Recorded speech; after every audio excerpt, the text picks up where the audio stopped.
Hello, everyone. About 3 years ago, we were set up in this similar room, giving us the worst news that was imaginable. The news that our son was no longer alive. And now I stand here today with some of the happiest news that we have waited 3 years for, is that he has finally received justice. And we have no more fears of this lady, the defendant. She will be locked up for the rest of her life, and I can sleep at night knowing that she will not harm anyone else. I thank the community. I thank Larson Ranch. I thank my church family. I thank Restoration. I thank everyone that is here today, Albert's family, my family, people that are watching at home.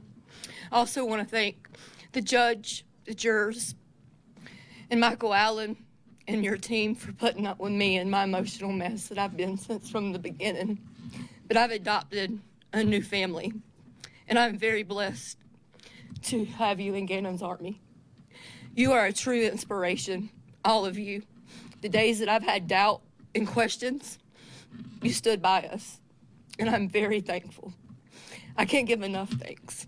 It's just one of those things that I just have to give God all the glory, because he has been a gracious God. When Gannon was born, we had one other time to fill the room. Gannon was born 1 pound 6 ounces. Our church came and the whole hospital was filled. This other time is in the courtroom in this 3-year journey, and I'm so thankful for every search effort, for every manpower that was put in, every foot that walked across the snow. You never gave up. And earlier, divine intervention was mentioned, and I have full faith. 11:11 was in some messages, the body being found.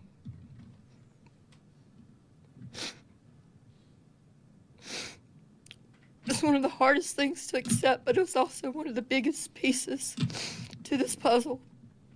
And I'm so thankful to serve a God that would open paths for us to keep moving forward. So I stand here today when I encouraged you last time just to do good deeds, to make sure you tell your loved ones you love them.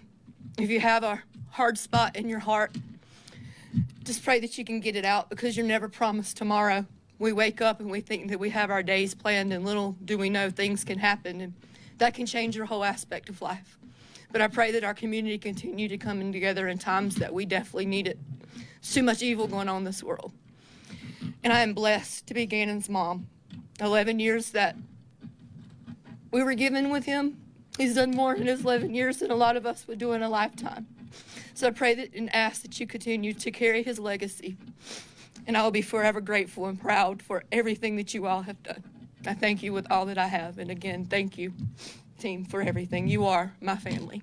And Gannon is dancing. I know that he is, and he's running the clouds like Sonic, and I'm sure he's singing songs, as you know, Albert, and he's probably looking down, playing video games with you and letting us know what game's going to come out next. He's never going to leave us.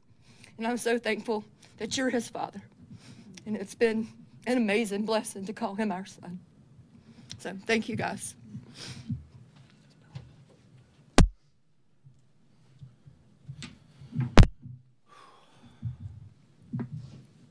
So I just want to start with something I said in my statement in the courtroom that, it's hard to say this, but Gannon, he's still with us. It's hard to not to talk about him in the past tense, but he is. He's with us, Landon, and he always will be. And I feel that he will be with many of us through the community and the families that are here and all over this country, as I've learned throughout this investigation. So thank you all for that and your love and support. Today, I just want to leave you with 2 words. And the first word I don't use lightly, based on what we've been through for the past 5 or 6 weeks, but the dichotomy of this situation. As what we saw in the courtroom today, I think is a true win for everybody involved, for the justice system, for us as the family. But for me, it only solidifies the loss.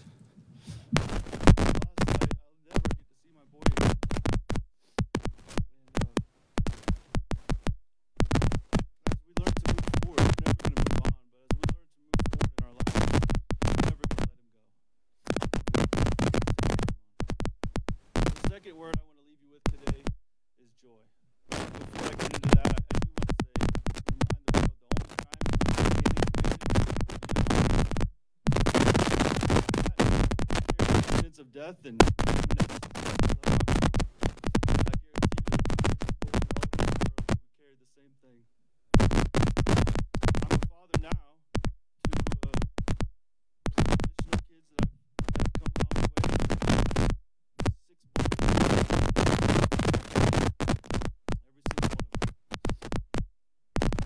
But that second word, joy, that's what I want to leave you with. As a result of this horrible tragedy, I've had so many positive things come in my life. Community support, the finding out eventually, as Dana said, with the all the people that supported the investigation. But my wife, who also had a tragedy in her life, Melissa, lost a son in 2020 as well. One that didn't get the publicity, one that nobody knows about. We decided as we met and developed a relationship that through tragedy we will triumph. And the joy that she has brought into my life, and we have 6 kids, and all those kids have brought into my life as well, is worth every minute of the heartache. As she said in her words that she had me share, would we trade it for having our boys back? Absolutely not. But all we can do is take what we're given and move forward and try to find the joy in our lives and not let the pain overcome us. As you heard in my statement, I refuse to let the pain and the heartache and seeking vengeance overcome me and take me away from who I am. And lastly, obviously, I've already expressed my thanks and gratitude to everyone you see in front of you, but I do want to say a special thank you to the media.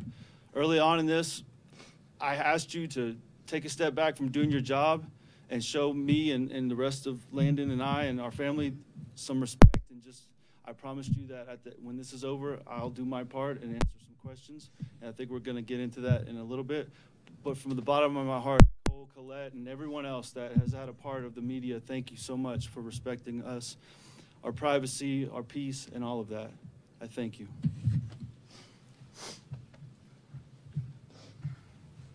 So just wrapping up with some comments, I want to point out the hard work that was put in by my prosecution team.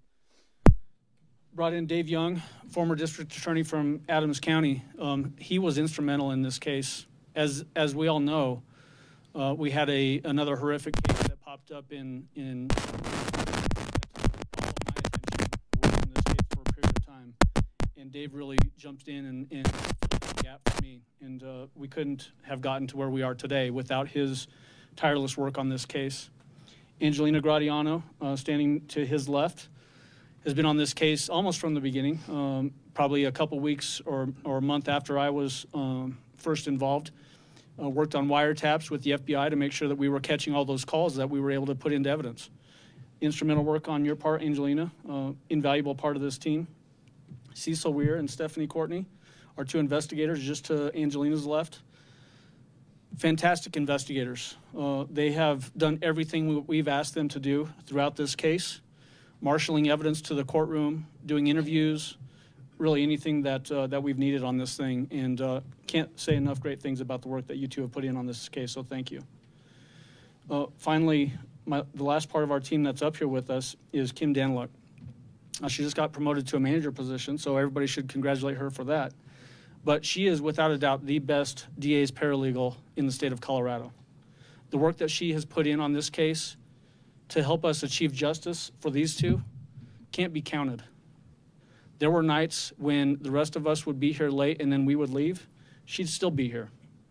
One night, in fact, we all left and she goes to her car late that night and she had a flat tire and had to call her husband down here to help her change that tire. All of these people are dedicated to the pursuit of justice. That's what the DA's office is all about. That's what everybody standing up here is all about, is pursuing justice, giving a voice to those who can't speak for themselves in the courtroom. And I can't say enough good things about this team and about the work that they put in, the dedication that they put in. And I actually just realized I missed a person down there. The bald guy down there standing by the FBI, Kevin Clark. I stole him from CSPD as a crime analyst, and he has been instrumental in this case as well. Those timelines that you saw, the last sort of day roughly of pure testimony from the prosecution, Kevin put in countless hours on those timelines, countless hours on pulling those searches out of the defendant's phone. And really, it's those timelines, putting all the pieces together in sequence and putting them in context to what was happening with the investigation.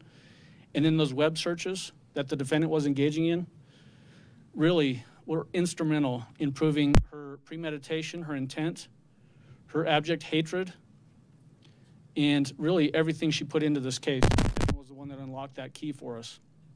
Can't say enough good things about what Kevin has done. So with that, I would open it up to any questions you all might have. And again, thank you all for being here and getting this story out. Gannon deserved all of this, deserved every hour that we spent on this case collectively, from the family to the investigation team and the prosecution team, and all of the effort that you all put in as well. Gannon deserved it. And I thank you so much for being a part of it. So with that, I'd open it up.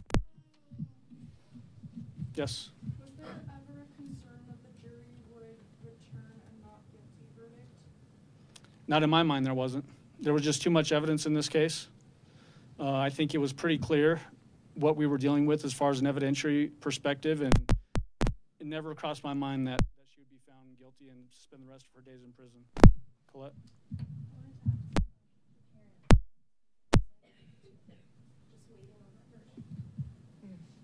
So Friday was hard. It was really hard because you get your hopes up and then you have to kind of think again of things that could hold things back. And waiting through the weekend was hard. But I had Lena, so it made things much better. But I don't wish it on anyone. It was really brutal for me. I'm sure it was for Albert as well, but it was a horrible waiting game, even though that 3 years felt like it was slow and now it's sped up. The weekend felt much longer waiting for this.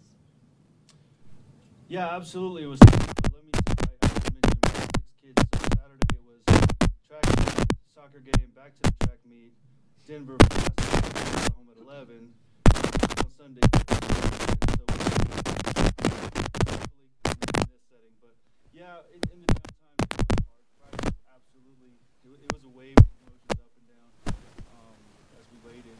And I've never gotten that down so quick today after we got the text or the call. So yeah, thankful for the result. Joe said he's going to get rid of that speeding ticket. Yeah. One speeding ticket.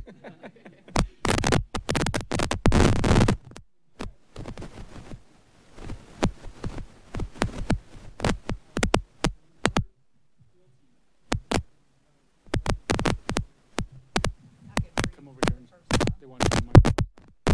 I could breathe for the first time. Sitting back and you have a 50-50 shot, right? It's one way or the other. So when that guilty verdict came out, I was happy. Christmas time, that you did something the day that decided